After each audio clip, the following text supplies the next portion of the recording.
The New York Rangers have made multiple moves, and those moves may come as a surprise to Rangers fans. Could Peter Laviolette be on the hot seat and the next one to leave New York? And we're also going to get into Mika Zibanejad's season so far. We're going to break it all down in this episode of Rangers Digest. But before we do that, a quick reminder to hit that subscribe button. About 74% of you who watch these videos are not actually subscribed to the channel. So if you want to stay up to date with everything New York Rangers, it's free. Be sure to hit that subscribe button. Now, without further ado, let's get right into it. The Rangers return to action tonight against the Tampa Bay Lightning, and a really nice gesture here by Lightning head coach Jon Cooper, who went to say hi to Sam Rosen before the game. I believe this is Sam Rosen's, last trip to Tampa Bay. So nice little gesture here from head coach Jon Cooper, and gave him a nice little bottle of wine too. So I wanted to bring that up just to start the video before we get into the moves and, all the subsequent moves because of that and the lineup decisions. Before we, drop the puck tonight in Tampa, I thought this was really nice. And a lot of teams are doing this. Toronto did it. Detroit did it. A number of other teams. I'm sorry if I left the teams off that list, but I've seen this all season so far. So this is a really nice gesture. And it just shows how much Sam Rosen means to the hockey community, honestly. He is the voice of the New York Rangers, an absolute legend in this industry and the sport. So congrats to Sam Rosen on a great career, and he will retire at the end of the year, but we're not ready to stop listening to him yet. I'm hoping for much more Rangers goal calls from Sam Rosen, of course. But let's get into the moves. The New York Rangers have made a couple moves, and they sent defenseman Chad Ruhwedel down to the Hartford Wolfpack, and the subsequent move because of that is Kadri Miller has been activated off the injury reserve after missing 6 games. And this is pretty interesting because it kind of makes the defense look a little bit different. We'll get to that in a bit and what the lines are looking like, but I think it's very interesting because Peter Laviolette is going back to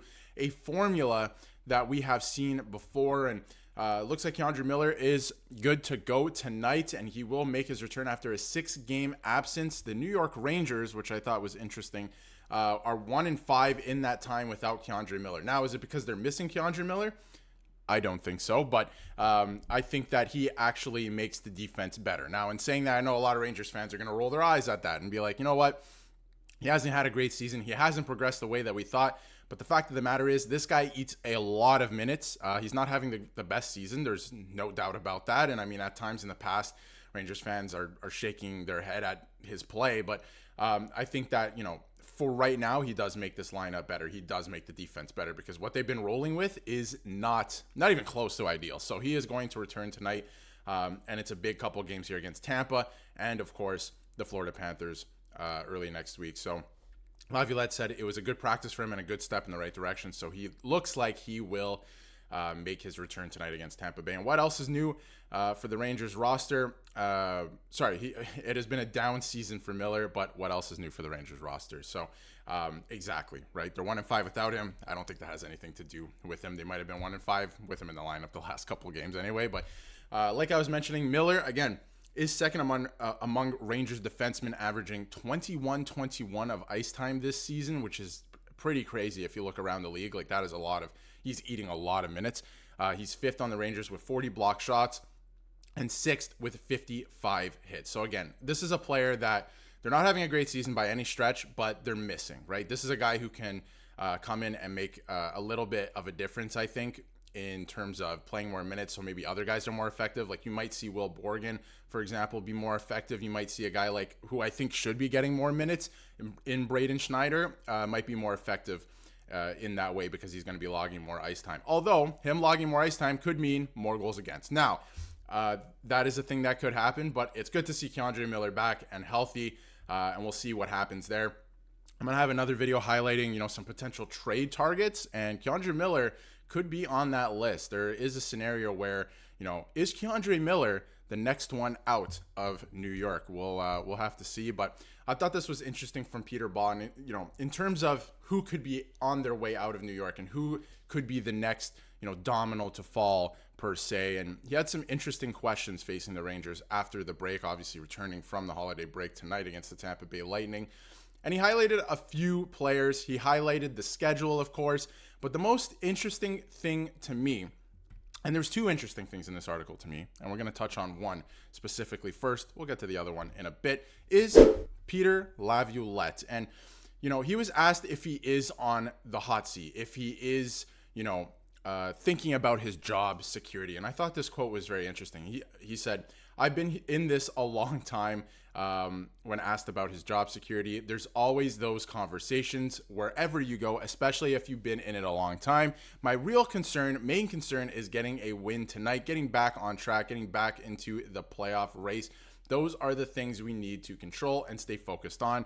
I think that should be priority for everybody, really. So I think that Peter Laviolette has the right mindset. I mean, whether he gets fired or not, I don't think it's not that he really care, not that he doesn't care is what I'm trying to say, because he's been in so many places, but I think that he does want to get the job done. But he knows what the priorities are. It's get a win. He's got to get the guys motivated. Listen, I've been saying firing Peter Laviolette won't solve any of your problems, right?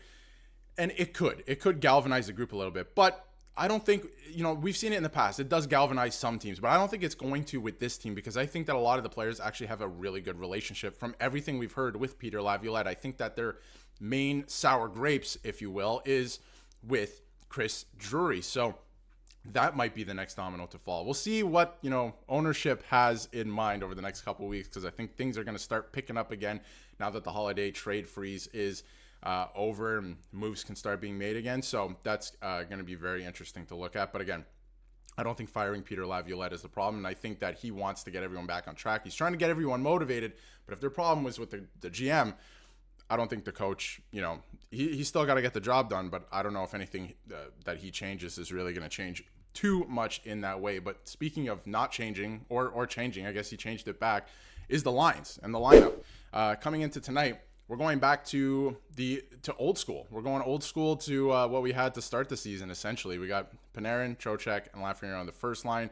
We have Kreider and Zibanejad. Not a fan of that. Was not working. And to make it worse, Riley Smith on that line too. That was just straight up not working when they were together earlier this year, but we'll see what happens. Maybe a couple days off here might help the guys. I don't know if that's true at all, but we'll see what happens. Cooley and Hedl, can't split those guys up. They've been great together. Brett Berard, I think he's earned not only more ice time, but to be in the NHL right now. He's shown out really well. I love his game. And again, the fourth line, not much to touch on with that. But the defense, again, with Kadri Miller back, looks a little bit different. You have Kadri Miller playing with Adam Fox. Now you have Ryan Lindgren shifting down to Braden Schneider. So I hope that doesn't affect Schneider's game too much, because Lindgren hasn't had a great season either. I like Zach Jones and Braden Schneider together.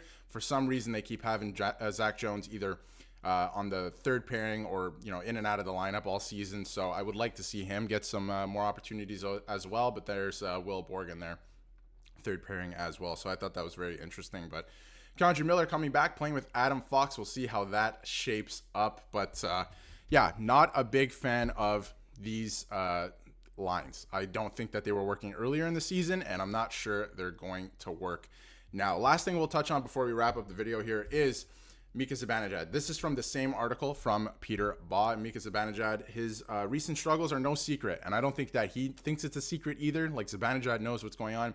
He only has 7 points over the team's last 17 games. It's not good enough for the money that he's making, not even close to good enough. He also is a minus 14, and I know a lot of his points notoriously come on the power play, and plus minus is something you can't really look at with certain players like Chris Kreider and Zibanejad, these guys, but minus 14 does tell a bit of a story, how bad he's been defensively. But he also has a full no movement clause and a buyout-proof contract that goes through 2029-30. So they're on the hook for a bit. He's got to figure it out. Even if he never gets to the 91-point pace that he was on in 22-23, it's vital for the Rangers to get him back to playing a responsible two-way game. And I think that's the most important thing. He doesn't have to put up, generational numbers, even though he is making a lot of money. I think they just need him to play better defensively, and not even a better two-way game. It's got to be better offensively as well. I mean, you can't go with 7 points in the last 17 games.